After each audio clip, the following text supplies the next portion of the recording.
Hello and welcome to Swiftly Spoken, a fan-made Taylor Swift podcast in which we break down her lyrics, deep dive into full album retrospectives, and theorise about what may be coming next. As always, we are your hosts Cameron and Lisa, and in this episode we're going to be discussing why we believe Taylor may have left the 1989 tracks behind back in 2014, as well as obviously breaking down some of the very revealing lyrics and giving our reactions to her fourth re-recording as a whole. So before we get into those Vault tracks, because that was just incredible. Underlined, highlighted. Exactly. She wasn't lying when she said that the 1989 Vault was insane. But before all of that, I thought we could discuss our general reactions as we have done for Red, as we also did for Midnight, as we did for Speak Now, our reactions as a whole to 1989, also as a re-recording more than anything, because obviously there were 16 new/old songs, 14 excluding Wildest Dreams and This Love, which we hadn't heard before. So those 14 songs, the bulk of the original 1989. How did you feel about them? What were your general reactions?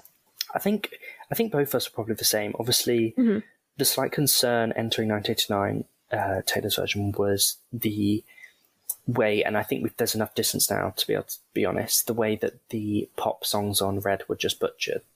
They were just not the same. Pretty lackluster. I think We're Never Ever Getting Back Together is the worst of them all. I think 22's all right, and I Knew Trouble's all right. It just doesn't pack the same punch as the original I Knew Trouble. I think 22's all right, to be fair. I don't really have much of a concern, but We're Never Ever Getting Back Together is just not the same. But weirdly, the Vault pop songs are really good, definitely, very first line stuff. Yeah. But I think because of that, everyone was a bit concerned, and obviously, I think people's initial concern was that maybe it was because Max Martin and Shellback, the duo, weren't doing it together, and it was just Max Martin, and maybe there was something missing there, and obviously no one knew who was going to be producing it. So I was a bit concerned with 1989 because obviously it was such a big sound, isn't it? And it's a big sound to fill. Yeah. And I think sometimes I do believe you can only make magic once, and it's all very there's like a spontaneity to that album. I was worried she wouldn't be able to recapture. The production value on 1989 is incredibly detailed. If you go back and you look at those videos of her creating some of the songs, especially Shake It Off, I've always thought is with where they use layered. their feet and stuff. Yeah, very layered. So many things going on in that song, and it's very difficult to recreate that, and not just recreate it, but recreate it in a way that people won't pick it apart, because obviously they know how much people have listened to 1989. 1989 had a lot of pressure on it, I have to say. Even obviously we'd heard Wildest Dreams, but even Wildest Dreams, for example, is Taylor's literal heartbeat. You know what I mean? It's things that's quite hard to replicate. But anyways, going into it, I was obviously slightly concerned. And I think I think the opening track is always an indication. I remember with State of Grace being slightly like, ooh, okay. Scared, yeah. I'm not sure, yeah. And I remember with Mine being like, this is identical. I literally can't tell if I'm listening to Taylor's version or not. And Welcome to New York, I was like, okay, it sounds like Welcome to New York. The production's there, but some of the backing is, I could notice the differences going in, and I was like, okay, I'm slightly concerned. But to be fair, as a whole, I generally am really impressed by the re-recording. I think for me, certain songs that really stand out is I Know Places, incredible. Out of the Woods, I thought was perfect. I Wish You Would, really happy with. Yeah, I Wish You Would. Wonderland, I really, really enjoyed. Clean, basically all of 1989 wasn't the kind of big singles, were absolutely perfect for me. Oh, yeah. Blank Space, some people have a problem with it, but I generally think Blank Space was really good. There's always going to be diverse opinions, and like we've said before with the re-recordings, we have heard these songs so much that it's normal to feel a bit like, oh, that was pronounced a little bit different, or oh, that little drum sounded a bit. But that is because we're so used to it. If you take a step back, you realise it's not that deep. Like you were saying, for the big songs, there's a lot of pressure put on them, and I thought Shake It Off and Blank Space were absolutely amazing, especially Shake It Off. Yes. Considering everything. Yeah, Shake It Off. It was really good. Yes. I think that was probably one of the best out of those big singles, that I was like, Shake It Off is actually really The bridge, impressive. how could she enunciate everything exactly how she did? Oh, she pulled perfectly. It off so well. Bad Blood was also really good. Yep. I thought that was actually better, to be honest. I think some of the songs that were better than the originals was Out of the Woods, Bad Blood. I Know Places, Wonderland. I really, really like. I've always liked Wonderland. Yeah. For some reason, Taylor's version, like, this is sick. I was like, yeah. I gotta say, I think that this Taylor's version as a whole, obviously, like Fearless and Speak Now, they are a bit different, but you can't help that. Her voice has matured. You can't help that, right?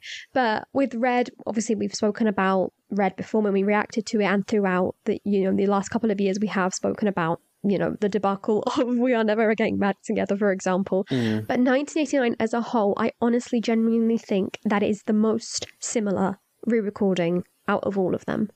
Yeah, I think the only one that everyone is really standing out, and I do agree, I remember when I first heard it, Style? I was like, oh my God, is Style. Right. Yeah. Like, that initial guitar, I was like, what is this? Okay. I think the problem is, because I've seen lots of people being like, well, she's literally been performing this version on tour for months and no one's complained. But I think the problem with the Style is the original version, again, like I said, there's an element of like sultriness and kind of like a sexy like spontaneity to that song that like I feel like maybe was lost in the newer version, because obviously she's going back and re-recording it, and it did feel a little bit emotionless, I think. Oh, that's a shame. In comparison to the first one that was like, I don't know, the original has a kind of like a sexy feel to it, like not to sound really weird or cringe, but the new one does feel a bit like, you've got that James Dean, like she's just trying to sound like the original and losing the emotion. And I think that's the big thing with me for Style. Yeah, that's fair. I've seen a few people mention that as well. Yeah, that is completely fair. But I don't know. Yeah, I think I get that. As a whole, I definitely still stand with what I've said. Something that we've said before, unfortunately, there are a lot of years between some of these songs. Yeah, that's the thing. And sometimes, like you said, it's very much lightning in a bottle. It's that moment in time. You walk into the studio. There's some songs, for example, I think it's like New Year's Day, for example, on Reputation, which was done in like one take. That's like one take. Yeah. So it's incredibly difficult to recreate that because it's just not going to happen again. Not the same way. So it makes sense. It makes sense. But yeah, in general. But as a whole, I was generally really impressed. Yeah. I was generally impressed. Very interesting to see Ryan Tedder, Imogen Heap, obviously Jack Antonoff all returned. However, Max Martin and Shellback did not return. They were replaced by the Taylor's version producer, Christopher Rowe. Christopher Rowe. Where did Taylor pull him out? Like, where? He just felt like he came out of the woodwork. Like he just appeared on Fearless and then was like, oh yeah, he's just going to do this entire re-recording process. But I'm never going to do any... Like, she doesn't do, like, Midnight Journey with him. He's not on Folklore. He's not on Evermore. No. It's like, where's this guy appeared from? He did collaborate, like, with the Dixie Chicks, now known as the Chicks, way back in the day. So he's always been around like the country scene and things like that. But yeah, now he's producing full-on pop tracks. It's crazy, like the range, like, and really well done, I must say, once again. That's the thing. I think people underestimate how difficult it is, like for someone to have to go in and recreate a sound and make it absolutely identical. Like, it's not easy. And I think Style is maybe clouding lots of people's... Style Taylor's version is clouding lots of people's opinions. I genuinely think the other songs are perfect. Like, I agree. With old re-recordings, I normally just listen to the vault because I'm like, okay, I've listened to the others enough. I want to consume the vault. I'm consuming all of it because I'm like, this is all so good, all perfect. That album, the amount of people that I've spoken to who have been like, I haven't stopped listening to 1989 Taylor's version, and I'm like, yeah, I get that. It's just that album. It was iconic in its day. It is iconic now. It changed the landscape of pop, and it deserves. And to recreate that in such an amazing way, yeah, I do think sometimes we are a little bit too nitpicky, but it's understandable because, as we have said, we have lived with those songs and enjoyed those songs, and they have become part of our DNA for so many years. So it makes sense. One thing I have to say, though, which was interesting to hear is, I don't know, I just felt like there was so much more ease to her vocals than the first time around. Yes. Like, I feel like the first time around, Taylor was like giving it, she was on 100 to try and get like the big notes out and the big moments out. Whereas this time around, it was like, yeah, that's no problems, which we can also see in her live performances, to be honest with you. Exactly. And I think they were crisper,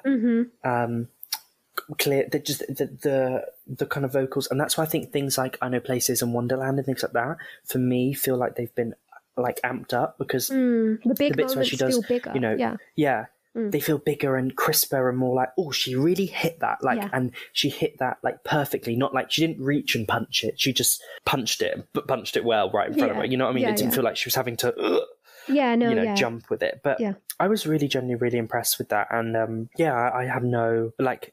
Most of the songs like Bad Blood, I generally think that's better than the original. I think she definitely brought the sass to that song. I feel like it's still a bit, because she can still maybe relate to that. But I'm really very impressed. I think Speak Now really impressed me. Speak Now was like perfect. Like there was not a problem other than the little problem, the shaky breath. Oh, my little baby shaky breath. Again, that's nitpicking. It's going in and really, exactly. Like we said, sometimes it's just the moment. Obviously, that wasn't a planned moment. It was just her in the vocal recording booth. She had a little moment, and it's very difficult to recreate. But and I think these things are like they're almost like initial teething problems, aren't they? Where you're like, oh, and then after like 3-4 listens, you don't really notice because you then start to become accustomed to the Taylor's version. Exactly. Whereas we've spent nearly 10 years listening to these versions that it is like, oh, what the hell? It does feel like a cover, but then your brain starts to be like, oh, not really. Yeah, it's not that deep.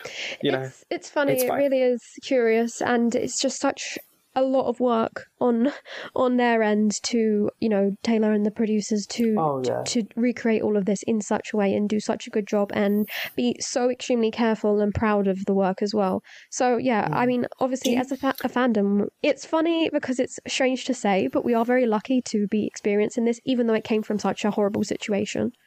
Yeah, I'm kind of glad it happened though, because imagine if we didn't have like All Too Well 10 and some of these songs. I know, it's so strange It has been the biggest silver lining. Yeah, ever. Definitely. Yeah, she was able to spin it into a positive thing, which is good, which has, had other ramifications, which perhaps one day we'll get into. Yes. That's a conversation for another moment. But we are very lucky, I think. With producers though, do you have maybe a suspicion or theory or whatever word you want to say for maybe why Shellback and Max Martin didn't appear? No, I'm not 100% sure. I feel that previously we have had rumours and rumblings about how they only work a singer or a songwriter if you also give them credits in songwriting, although they already have credits in the songwriting. So I'm not 100% sure, to be honest with you. They literally gave evidence in the Shake It Off trial. Yeah, saying no, it was Taylor who wrote it. We were just kind of the producers, but that's how they work. Yeah. I don't know, maybe... But do you think... Something, yeah. But then, I suppose weirdly, Shellback is on Wildest Dreams, with Christopher Rowe, so clearly there's not... I don't know, I just think it's weird that it's like Shellback was on Wildest Dreams. Max Martin did maybe their schedules were too busy and they didn't have the time, or that is maybe true. Taylor felt like she just to stick with Christopher Rowe. Yeah, there's a lot of things that go on in the background that we don't know of course. I don't think there's any bad blood there anywhere because the Shake It Off trial proved as much. I don't know. All I can say is, even though they weren't there and they're sorely missed, it was fine. It was okay. It wasn't like a red kind of thing. Realistically, they worked with Taylor during Reputation when obviously Scooter and all of that hated her, and obviously they do work closely with people like Ariana Grande, so clearly there's no problem there. Yeah. So just maybe it's just timings and logistical stuff. And also, it's a shame this is the first time Aaron hasn't been... Yes, Aaron, our beloved Aaron Dessner is not on... production detail. I really wish he did, because I really want him to prove prove to people, and I don't think he needs to prove to people, but I want Swifties to realise that he is versatile. Yeah, it's different. Come on. Yeah, exactly. That's what I mean. I really want him to do a big pop song and kind of, put it in, shut up some certain Swifties that, Imagine Aaron Dessner produces Reputation. Exactly. Yeah. He does Look What You Made Me Do and Get Away Girl. Iconic. But that'll be down to Jack anyway. But no.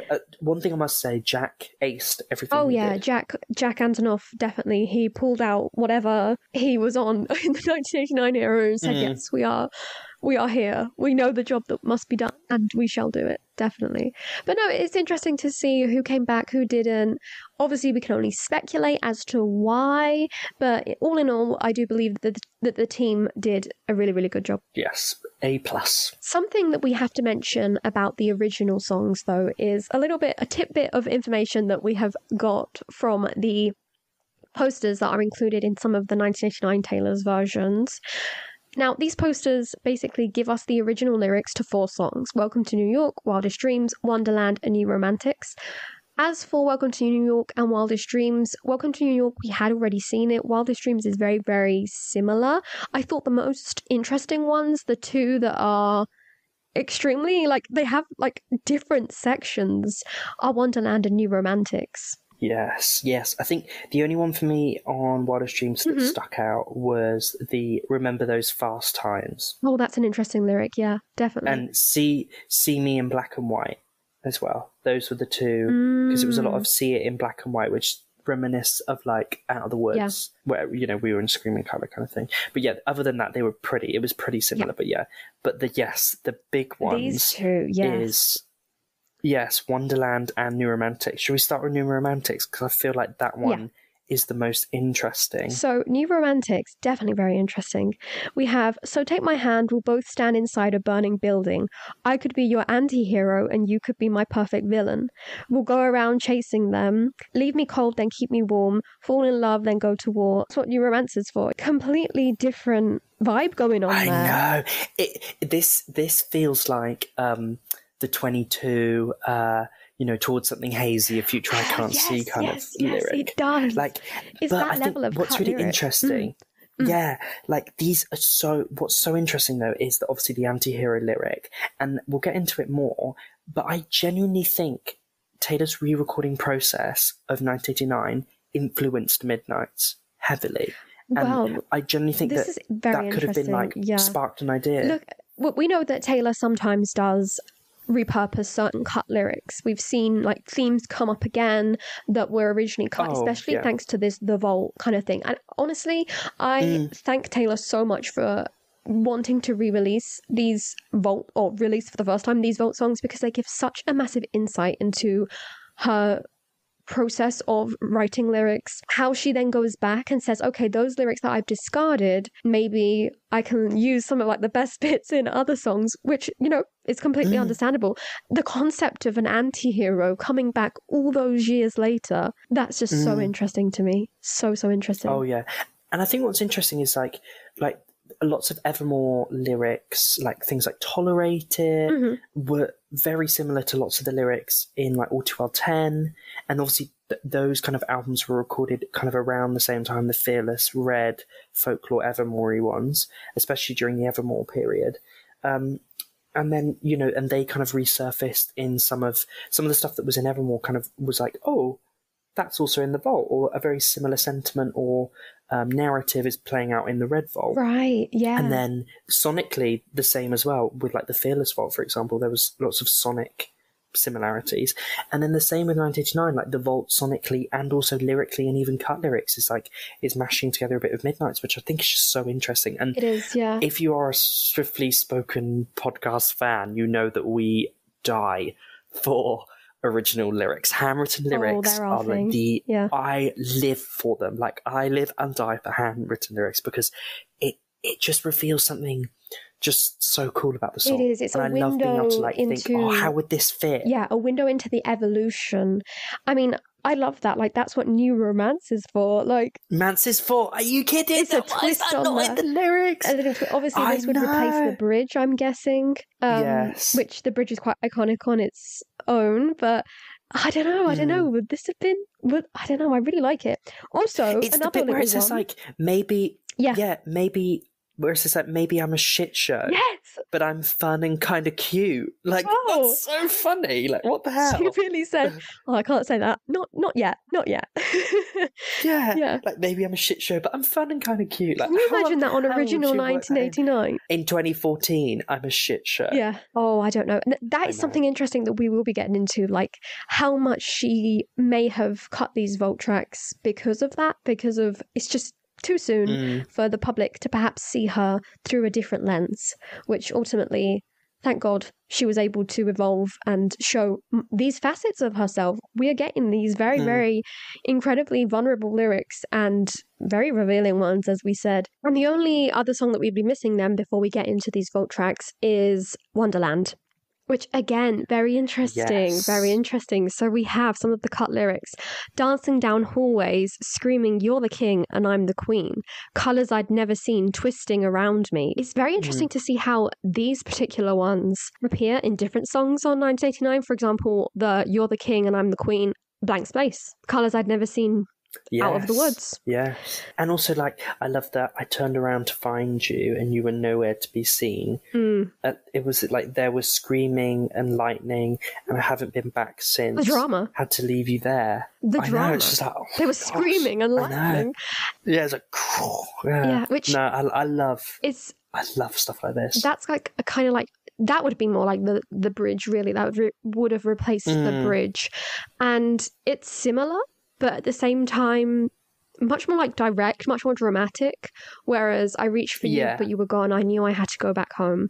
But then, obviously, if she had cut that, you searched the world for something else. Oh my goodness, that is such. I have to say, in this case, that's the best. I think it's better. I think it makes more sense.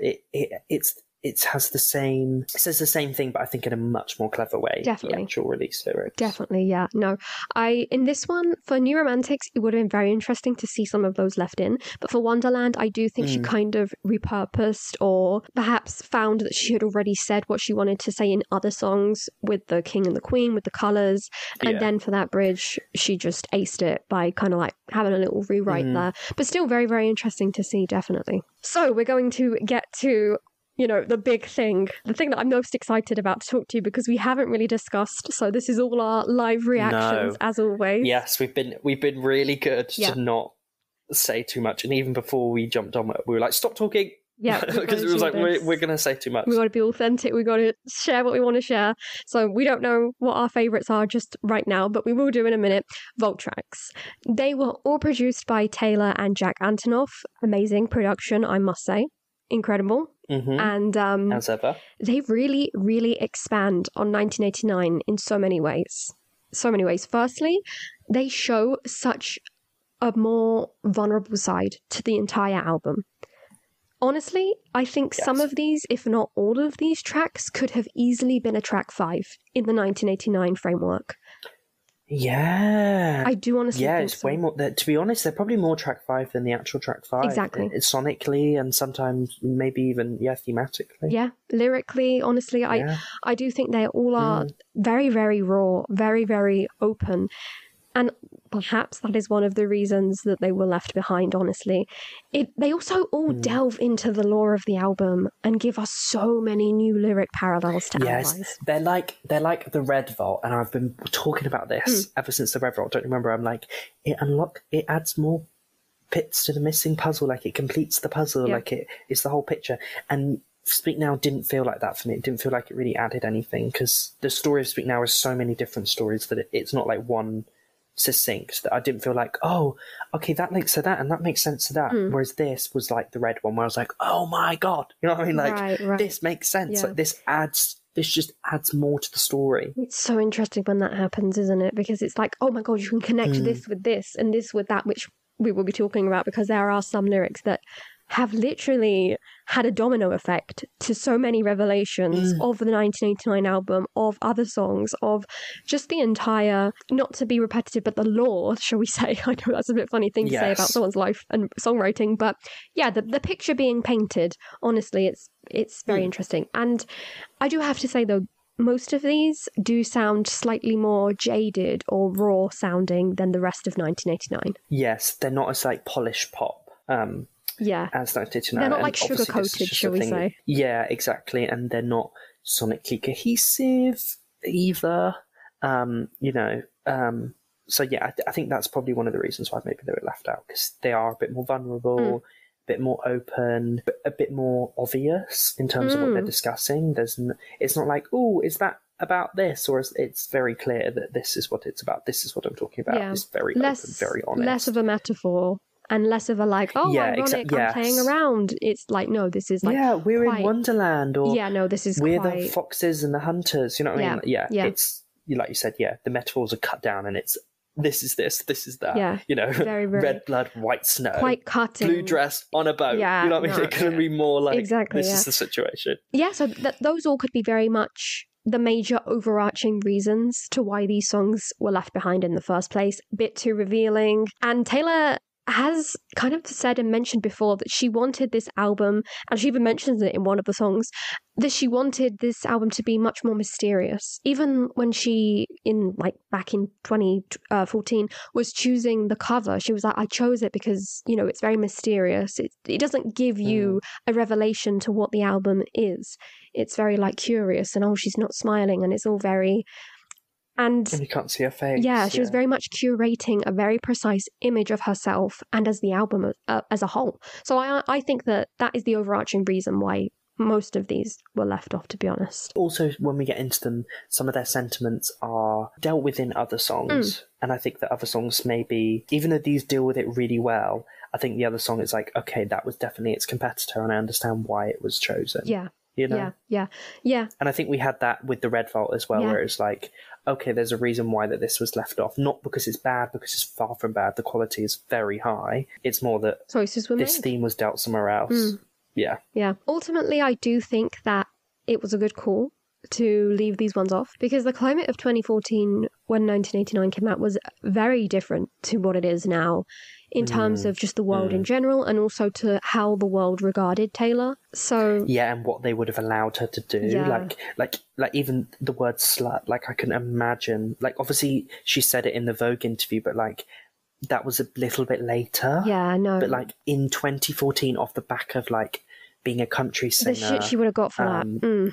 Yeah, she just couldn't have said that. Like, she couldn't have said, if they call me a slut, I don't care. You know what I mean? Like, because Blank Space was enough. And even Blank Space was misunderstood. Exactly, that's it. Exactly, you've hit the nail on the head there. The climate wasn't really prepared.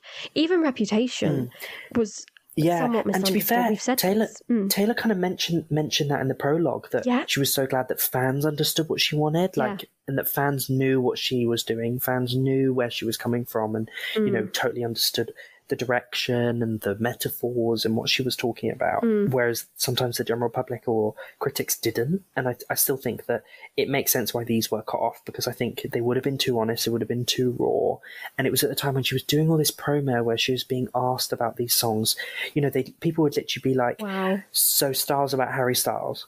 You know what I mean? Or like Out the Woods is about Harry Styles. Like there was no shame. Really. Like we were in a very different climate in terms of Taylor's relationship with promotional activities and going to interviews, and how people were just like very blatantly crossing lines. Oh yeah, you're completely right. They would literally be, who's this about? Yeah, or they'd be like, this is about this person. And very much and pressure. She'd have to be like, hold on, Wow. Oh yeah, so some of these songs, but let's get into them then. So we open up the vault with Slut, which is such a jarring title and a bit of a baity title, to be honest with you. It's a very happiness kind of song where you expect one thing and it's not that really. So it was written by Taylor, Jack, and Patrick Berger, who is also credited as a producer. And Taylor's quote on this, because she did also release some audios in which she talks about 3 of these from the Vault tracks. She basically mentioned how it was like a cheeky play on the discussions about her at that time in her life and her dating, which she mentions that she also does in Blank Space. And ultimately, she basically says that she picked Blank Space over this. I have to say, though, she also mentions that it was more of a dreamy and California type of song, whereas 1989 in its original form was much more New York. So she wanted to stick to that theme. How do you feel about that? I think that does make sense. I think that it does. The original album is so like New York in its photo shoot, in its rollout, in just every aesthetic about it, which is so interesting because now the whole aesthetic is like beach. Yeah. Which just could be like less New York. I love it though. I do think, and it's very poignant to what she mentioned in the prologue where she said, and reclaimed in 2023. And not just reclaimed in the sense of the album itself being a recording, but it has a Taylor's version on it, I think it's also very... I know this is very mushy of me, but I think she's reclaiming herself from that era as well, because she went through so much in that era, so much. Oh yeah, and this is very prologue is very telling. Yeah, exactly. That prologue is the stuff she talked about. I was like, I'm glad you've said that, because some people needed to be told. Definitely. And I think that's quite obvious what I'm talking about. But yes. but yeah, I think you're right there. There was definitely a reclaiming of herself in that era, and, you know, the Sonics, whatever. But with Slut, like, Slut was a surprise for me, because I expected it to be more on the blank space side of almost like going into it, rather than basically, I don't care if they call me a slut because I'm so down for you. Like, that was like, not the vibe I thought it was going to be. It's a love song.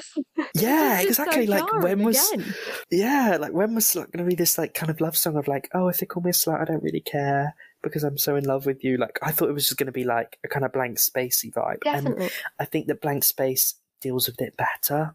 Like, imagine if we didn't have blank space. In a world.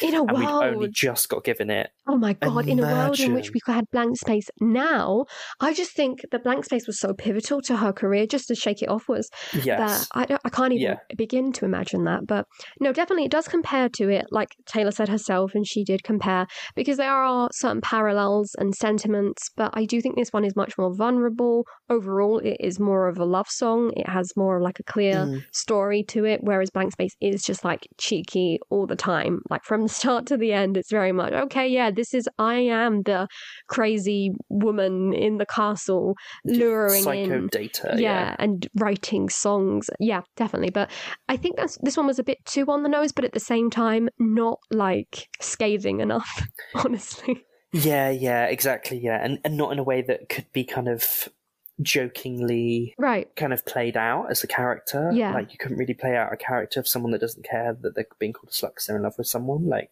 it's not as like easily digestible as like her actually playing into the character. This is psycho girl. Definitely. You know, the music video, the tour performance. I think it would be it would have been very much misconstrued as well.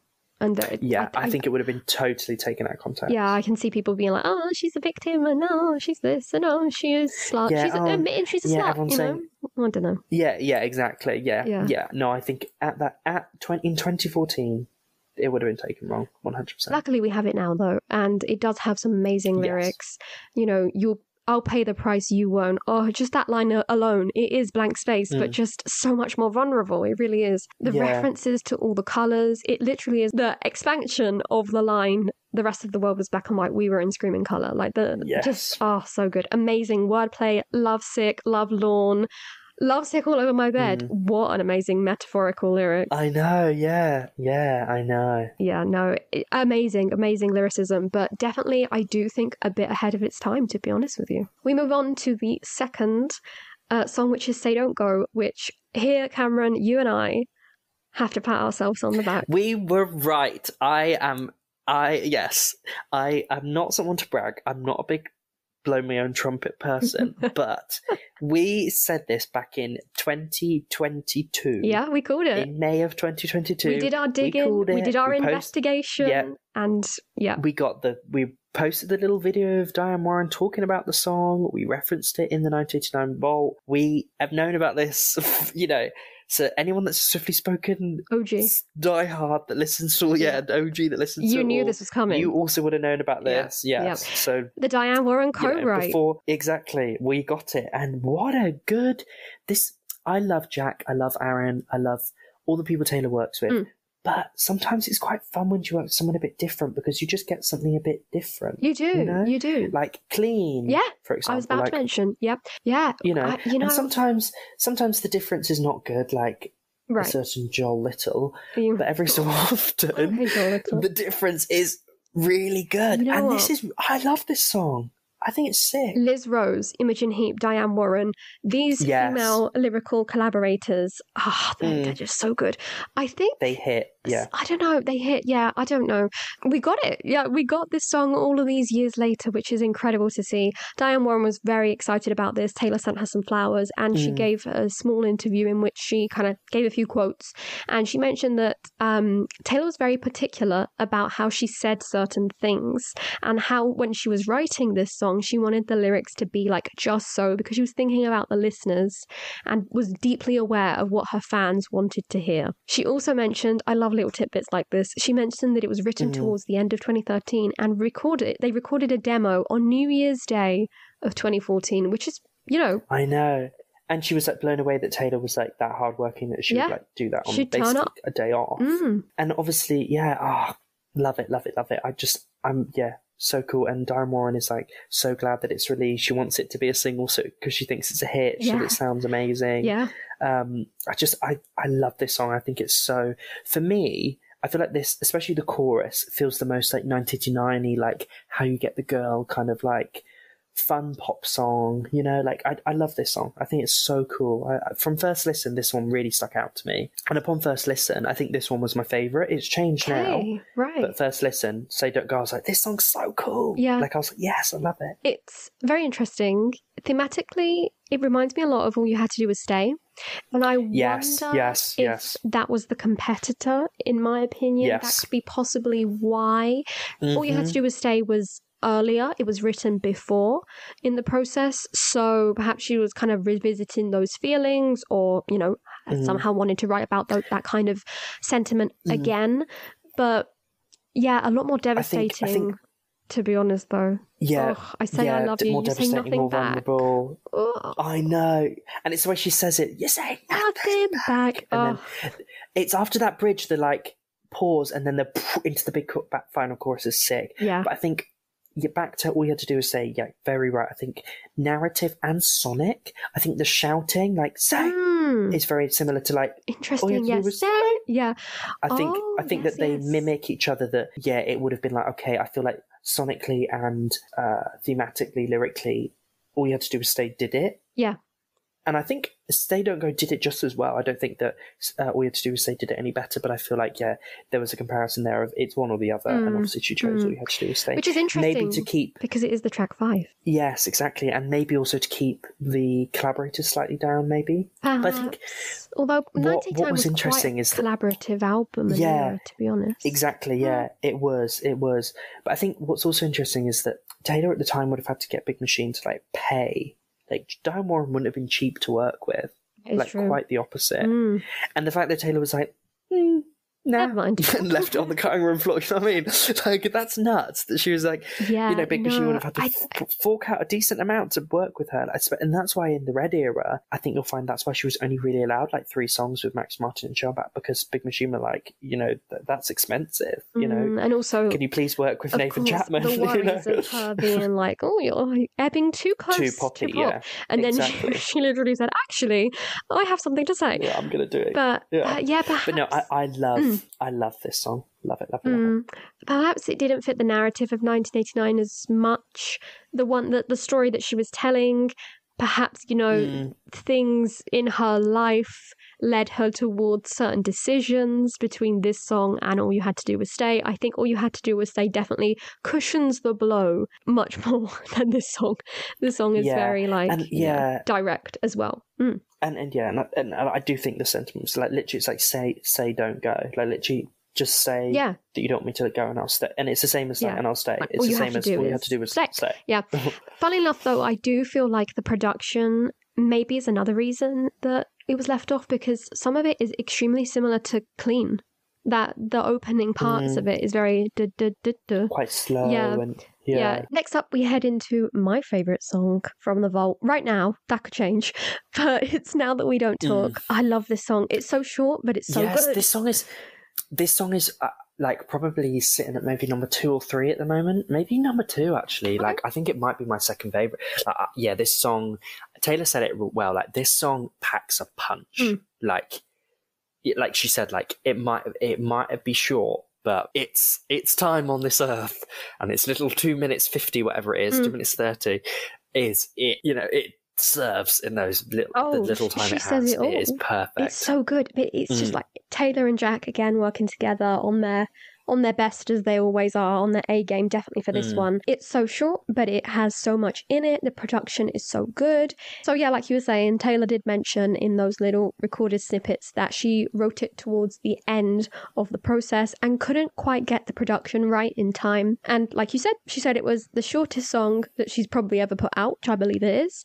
But it really goes in and it makes its point. It gets to its point. It lays out so much information, perhaps too much information. Oh, yeah, and probably why it was kept off, to be fair. Yes. But I just love, I love the lyric about her mum, I love it, yeah. what is it? I called my mum, and when she said that it was for the best. Oh, it's so good, and this song is good, like really good. I definitely think this one. Honestly, we haven't spoken about like the singles and how that all went down, but I definitely think that this one could have been another big contender, just because nowadays, as we have discussed previously, people tend to have less of an attention span, so shorter songs do well. Yes. But even so, I wish it was longer though. I do as well. I wish it was like more. I wish we had just a couple more choruses. Like, I need more, yeah. And I think the initial choice for the singles appeared to be Slut, with it having its own kind of single cover and release, and Taylor Nation were kind of pushing Slut across playlisting, just generally on Instagram and platforms and stuff, yeah. And now it seems to they've done a total U-turn. Obviously, we'll get into Is It Over Now, and that seems to be the one they're pushing. But I generally think that, like, Now That We Don't Talk and even like Say Don't Go could serve all pretty well as singles as well. Like, honestly, I think they have that quality to them. Like, they're all really strong. Yeah. And 1989 as an album is like that. It's a bit like Teenage Dream in the sense that any song could be a single, could be a hit. Yeah. And I think that the Vaults are quite similar.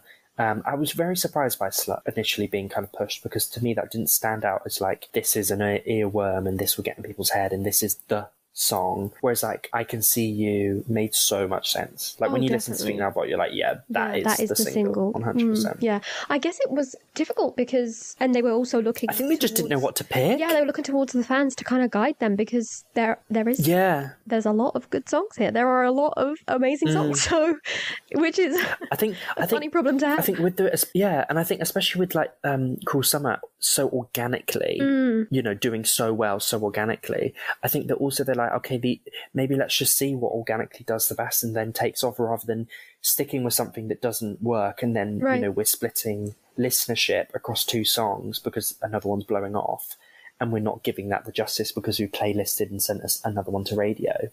So yeah, I think that's probably why. But back into Now That We Don't Talk, lyrics. Oh, the lyrics. The lyric that literally nearly sent me wild was, you grew your hair long, you've got new icons, and from the outside it looks like you're trying lives on. I miss the old ways, you didn't have to change. I nearly screamed when I heard that. I was like, it's a lot, isn't it? I was like, Harry Styles, you could have made it more obvious if you tried. You know that meme of Beyonce? This was like us. Yeah, exactly. Harry Styles. Yeah.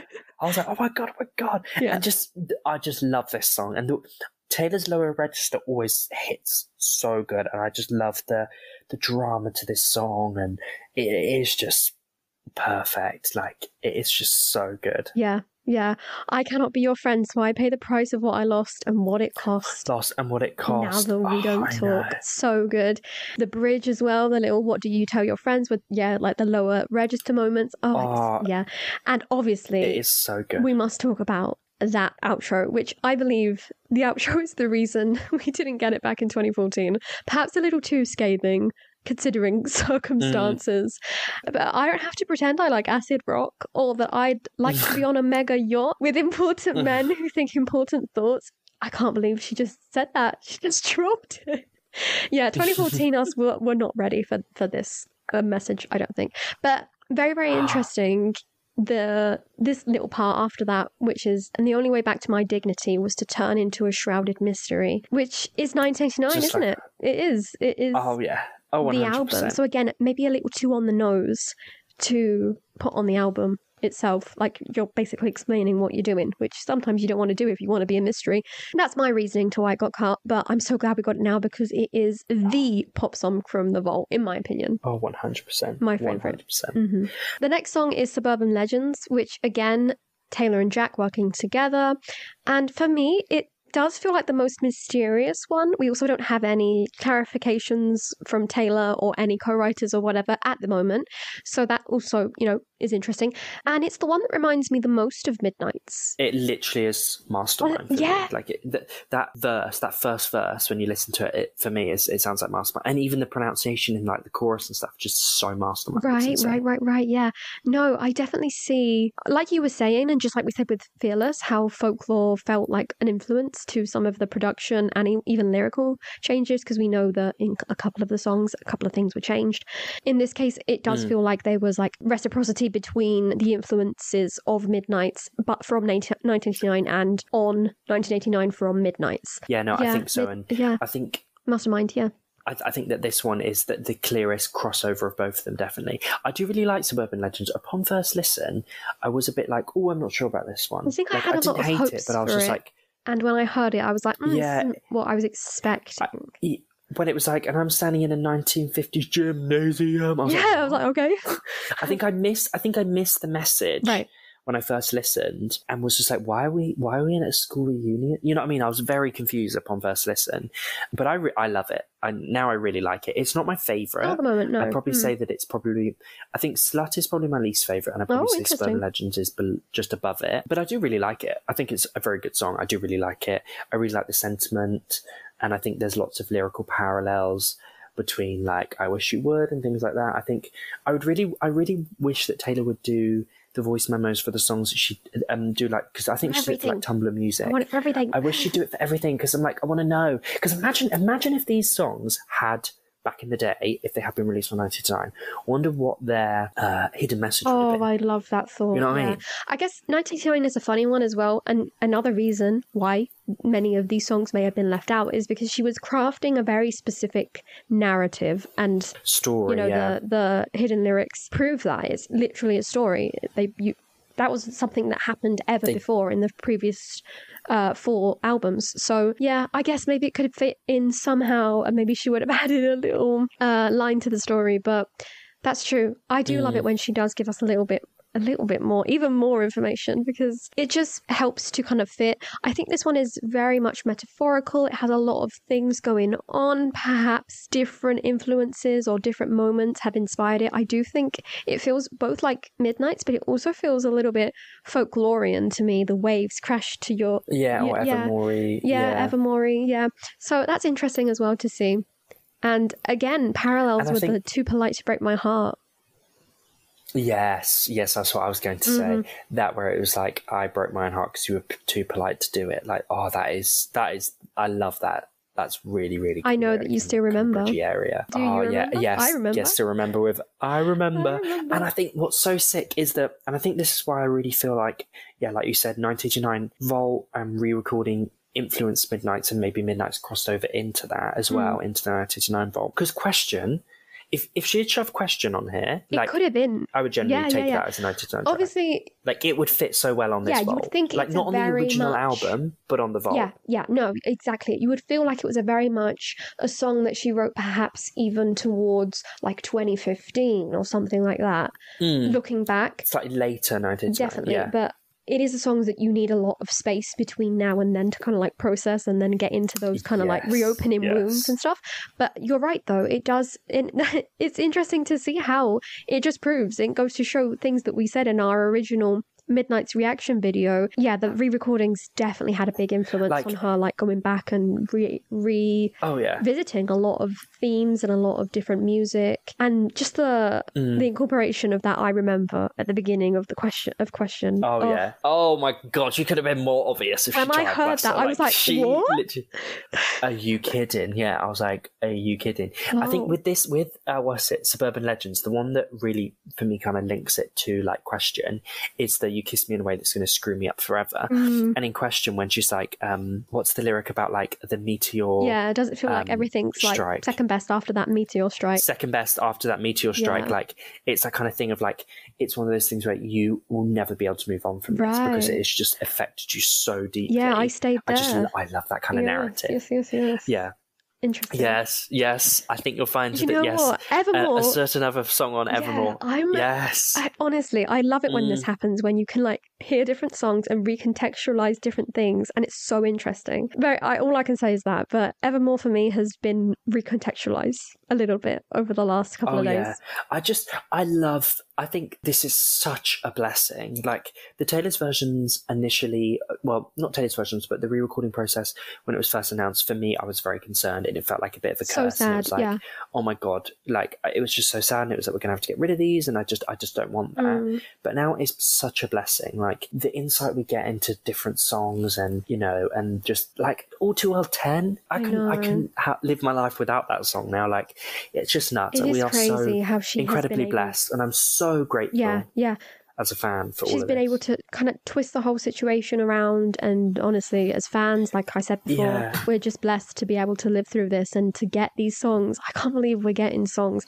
Oh, I wish she does this, obviously barring the re-recording part, but I wish that, like, you know, a few years down the road, she kind of gives us a little vault song from, I don't know. Well, honestly, we got a vault song from Lover. Maybe we'll get Need one day. Technically we've got two if you count Need as well.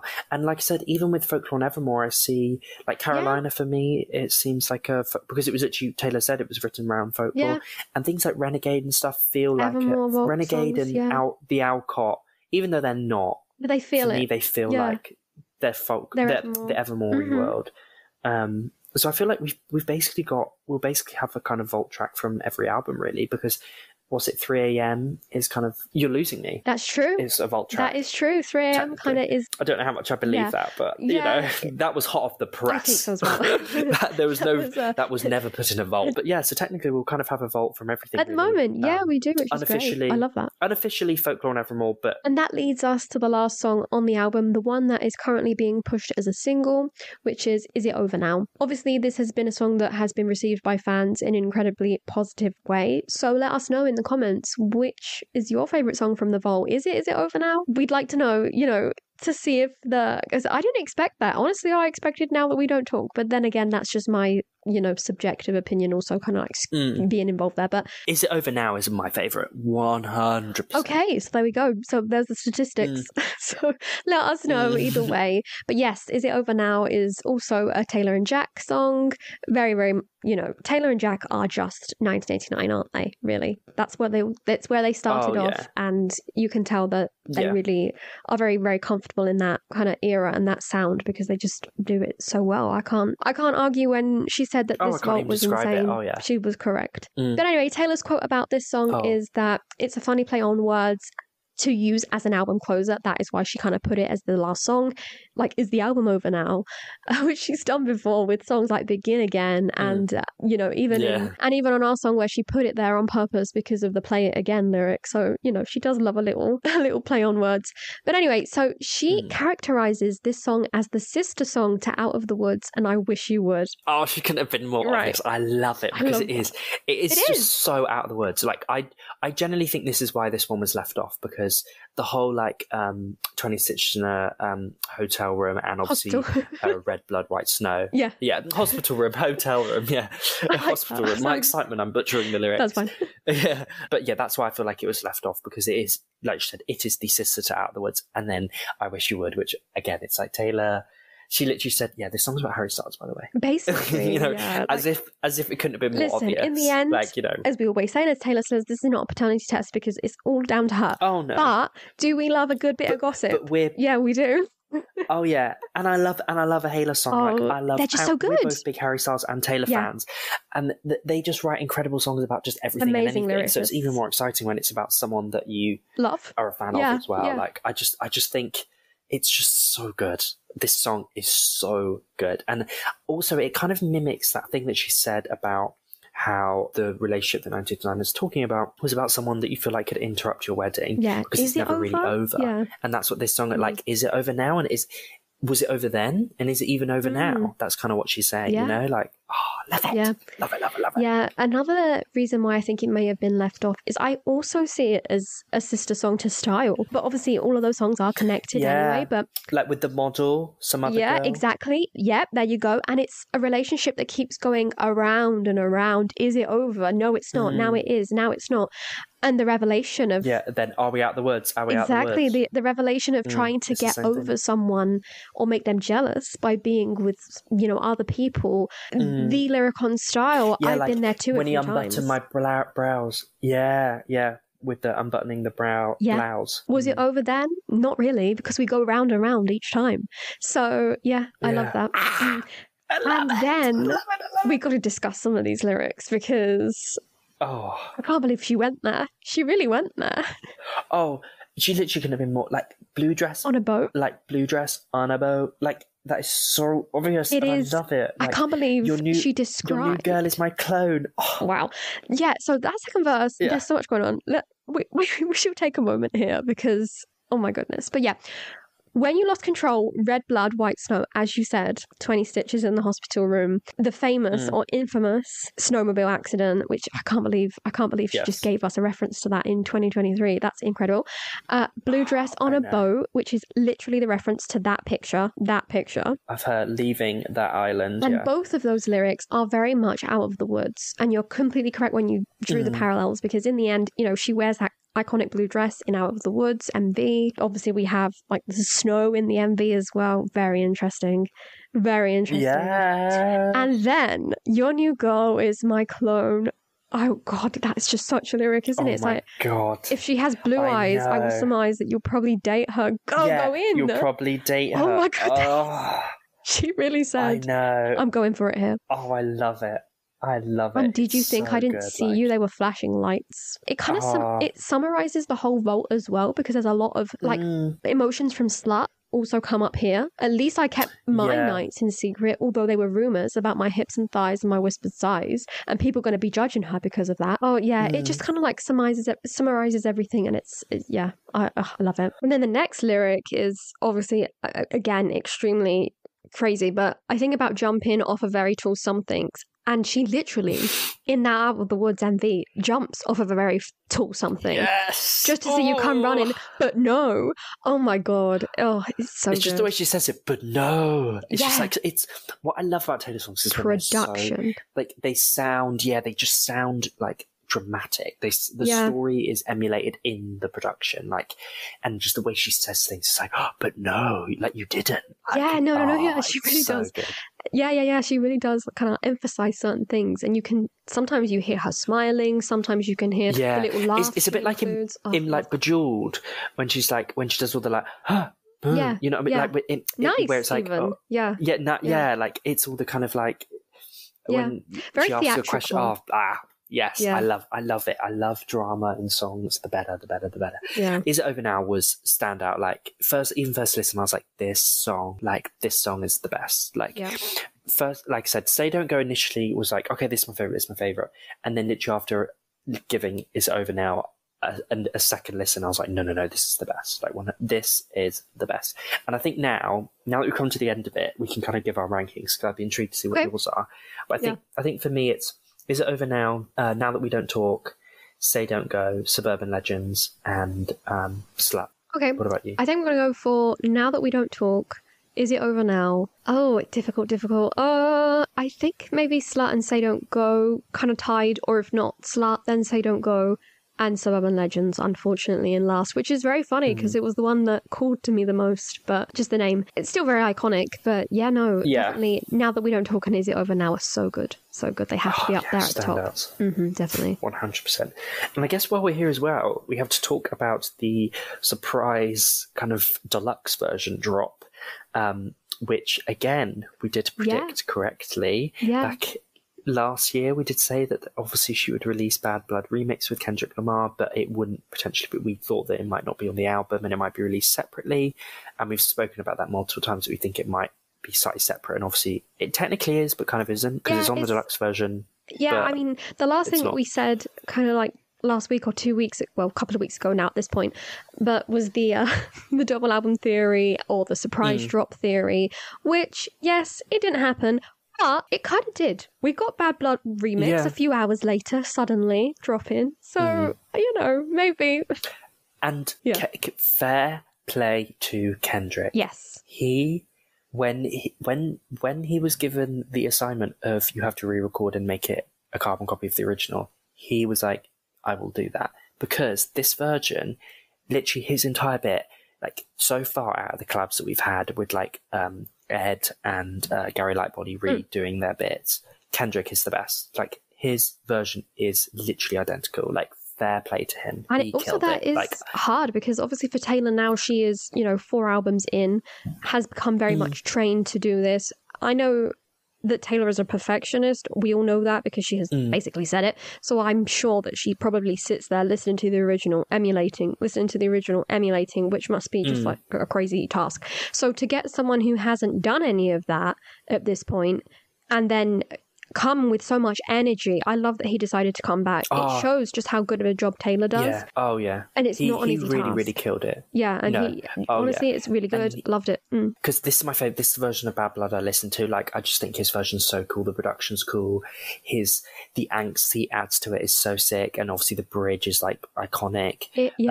Very important part of the This is the version I listened to and I was really worried. I was like, please hit like the original, because the original hits so hard. And it did. I'm so glad we got this version, because I was like, I will be listening to the original version of Bad Blood remix with Kendrick if we don't get this, because that's the only version of Bad Blood I listen to, you know. But they pulled it. They pulled through. I was like, I'm glad we got it released, and I'm glad we got it because they did such a good job. Like, fair play. I just a lot of respect to Kendrick. Love it that these artists are coming back. You know, she hasn't missed anyone to this point. Everyone has decided to come in terms of collaborative. Even like artists. Civil Wars.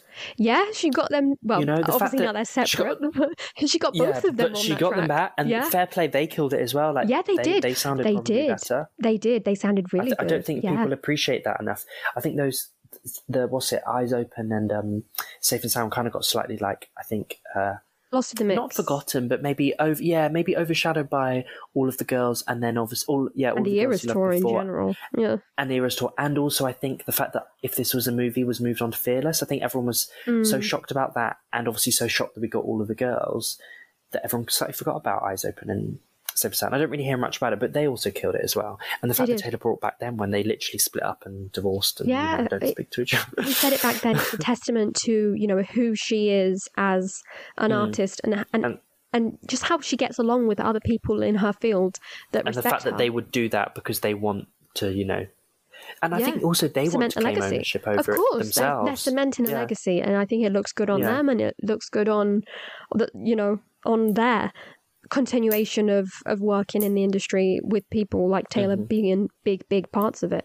Definitely. No, exactly. It'll be interesting to see, because obviously we only have collaborations now left for Reputation. One more, because obviously Debut doesn't have any collaborations originally. Obviously we don't know how the vaults are going to work out, but technically we only have one collaboration to go, which would be Ed, who we know is on board, and Future.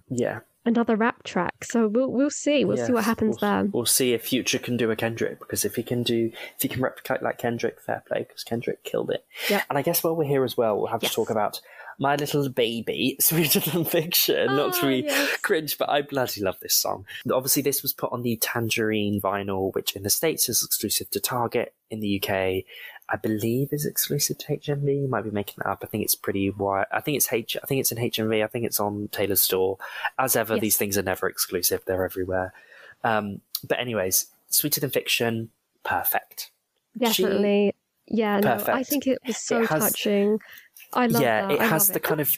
I think what I've always loved about Sweeter Than Fiction is it has this feeling of, like, it feels like the underdog. Like, it has that feeling of, like... The song is the underdog. It is, and it just has that feeling of, like, we'll do it, and, like, slightly... And, it's like Taylor and Jack's first time working together, and it has that kind of vibe of... And I think it almost has a slight, not in the same sense at all, but a slight, like, long-lived feel of, you know what I mean, like being the underdog and we'll be fine and look where we've come. And I feel like that also is quite reminiscent of Taylor and Jack's relationship. And while we're here, I'd love to talk about Taylor's post about this song. Because she said, didn't she, that she said, obviously she put the lyric, they all stand 10 feet tall, I'll say I knew it all along. And she said, this song always reminded me of my friend Jack. It was the first song we made together, and watching him challenge himself and make beautiful art over the years has been a thrill of a lifetime. How can he be 6 years older than me and also somehow still be my precious young son? We may never know, but Sweeter Than Fiction, my version is available on Tangerine Vinyl or whatever. But I think that what's so sweet now is that the fact that Taylor views this song of, like, her friendship with Jack, and the fact that, what they've overcome together since releasing this. And it makes me love the song even more, as if I didn't love it already. Definitely. I'm just glad we got Taylor's version. It needs to go onto streaming. It does. So that everyone can access it. It's a Hits Different kind of thing. It needs to be on there because it's so good. It's just as good as Hits Different. It is the Hits Different of 1989, I have to say. Oh, 100%. 100%. And also, I know that I'm going to do a bit of a U-turn, so I apologise, because I have 1989 is stern. I have been quite stern with you for years about no. I'm always like, no. It's not a red track. It's a red track. Yeah. Yeah. I think now, actually, with the re-recording of it, Taylor explaining with like Jack, I think for me, I am happy to accept it as a 1989 track, and I see it as that now. I'm not going to be stubborn and bitter and no, it's red. I get it. I think it works now, and it makes more sense as a 1989 track. So I'm going to basically do a U-turn on about 4 years worth of stubbornness. No, 1989ers, we rise. It makes sense. Every time that we've had this discussion, I have agreed with you to some extent on, the packaging of it and, the single cover and the moment it came out. But no, I think that she has contextualized it in a way that it makes perfect sense for this album as well. But if she wanted to, she could have recontextualized it for Red. Look at what happened with, like you said, if this was a movie, sorry. Yeah. So, these things happen. For me, that's always Speak Now, though. I'll never yes, in that case, no U-turning in this house. No, definitely. We are firmly Speak Now truthers for that song. But we understand why these things have to happen. In that case, it was because of, the reason of wanting Speak Now to be fully only her. But still, great song to end the album off on as well, I think. And I'm glad that she did post that about Jack. There's been a lot of portions of people that are unnecessary, out there saying... I really don't understand that. Yeah, no, I don't understand why people don't. I do love Taylor to be working with different producers and different writers. I said, I think because it breeds different music. Like Diane, exactly, it breeds different life into Taylor's music, and but I think that there's no need Taylor for that kind of language towards Jack. Also, Taylor has never, when she works with Jack and people that she really trusts, it brings out a lyricism and a storytelling and a different level of quality that just is unmatched. And I think that people like Jack and Aaron, they bring that out. Taylor they just bring that out on her, and they just amplify her quality and her skills. And I will never ever understand why people have slightly turned on Jack a bit, because I'm like, are you kidding? This is how things go sometimes. Yeah. But no, I think people sometimes lose sight of things and maybe don't maybe take a step before they actually think, are you kidding? Jack and Taylor literally make the most incredible songs together. More than that, what? They do have, there are different kind of songs that they produce together. I mean, look at the difference between the folklore songs, the Evermore song. Obviously, they do have a certain sound to them, because that is just the sound that Jack is comfortable sometimes with. And I think Jack sometimes does have a very similar sonic sound, and he goes through stages of having certain sounds. Yeah. Like every artist, Taylor goes through stages of having certain sounds herself. And certain lyrics and themes. I think it would be, exactly. But I think it would be stupid to suggest that he makes the same stuff all the time. Look at Sweeter Than Fiction, and then look at, August, and then Gold Rush, and then look at Out of the Woods and Getaway Car. There's so much diversity in a spectrum of quality that I just think is ridiculous that people really doubt that. So I'm glad that she did put that up, and I definitely do agree. And no, I've always loved this song. It's always been kind of just the little extra from the era. I've always, and I almost don't want Sweeter Than Fiction to be well known, because I've always felt like it's the little one. Because I'll say to people, do you know Sweeter Than Fiction? They're like, no. I'm like, oh, yeah, it's the secret undiscovered song. You know what I mean? Song. That's my one. Yeah. Well, if it stays off of streaming, it definitely will continue to be that way. I do think it will go on to streaming, just as Hits Different did at some point. She's probably got a deal with Target again, where it's probably exclusive for a few weeks or something, and then it will... A few months, sorry, yeah. Yeah, a few years. and then it will appear. Yeah. But still, that concludes the entire album. We've been through it all. We've discussed why we think some of the vault tracks were left behind, either because of the vulnerability, either because of some of the scathing lyrics, either because it just wasn't time yet, production values. Let us know what you think in the comments. Why do you think these were originally left off in their day? And, like we said, which is your favourite at the moment? We've now come to the end of this episode. We really hope that you enjoyed listening to our thoughts about 1989. We definitely loved chatting, gossiping, getting way too excited about this re-record. I just have loved it. But if you did enjoy them, please obviously like this video over on YouTube, and also subscribe if you'd like to check out our other videos. And also, if you're listening over on Spotify or Apple Music or anywhere else you can listen to podcasts, please make sure, if you did enjoy, to rate us as well. And also, if you'd like to keep up to date with just general releases and bonus episodes, also make sure you follow us over on Instagram, which is @SwiftlySpokenPodcast. But thanks again for listening, and we hope you enjoyed this episode. We hope you enjoyed 1989. Let us know all your thoughts in the comments. We love reading through them. But until next time, we'll speak then.